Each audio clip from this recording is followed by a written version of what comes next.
করবো, তো এখানে অনেক কাজ থাকে। আর আমার আজকে ড্রেস আপ দেখেও বুঝতে পারছো যে একদম ডিস্টিংগুইশ লুকে রয়েছে।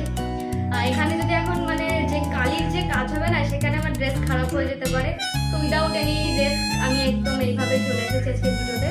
তো চলো তোমাদেরকে প্রিন্ট মেকিং এর কিছু কাজ দেখাবো, আমি নিজেও শিখছি আর তোমাদেরকেও দেখাবো। তো সবার ফার্স্টে মেটেরিয়ালসগুলো দেখাবো, তারপরে কি কি লাগছে না লাগছে তার উপরে কথা বলে কাজ এগোবো। তো গাইস, এটা হচ্ছে গ্রানাইট পাথর আর এটা হচ্ছে রোলার। এর মধ্যে রয়েছে ইঙ্ক, কালি। তো তোমাদেরকে বলছি যে এই প্রিন্ট মেকিং এর যে কালি, সেটাকে সবসময় কোনো কাজ বা এই যে গ্রানাইট পাথর যেটা দেখালাম ফার্স্টে, সেইটার ওপর ইউজ করবে। তার কারণ এটা যদি কোনো কাগজ বা ফ্লোর ইউজ করো, তুলতে জাল বেরিয়ে যাবে। তো সবসময় চেষ্টা করবে টাইলস, কোনো পাথর বা সব থেকে ভালো হয় কাঁচি ইউজ করলে। আমার কাছে ছিল না, তাই আমি গ্রানাইটে ইউজ করছি সব।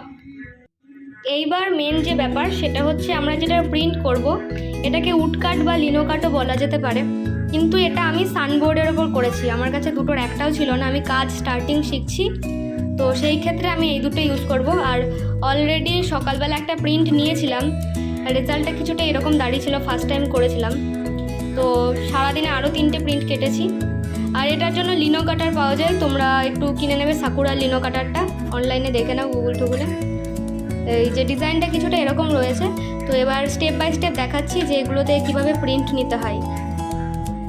এটা হচ্ছে কালি, ব্ল্যাক কালারের ইঙ্ক। এটাকে কি বলে আমি জানি না, এটা আমি ইউনিভার্সিটি থেকে নিয়ে এসেছি।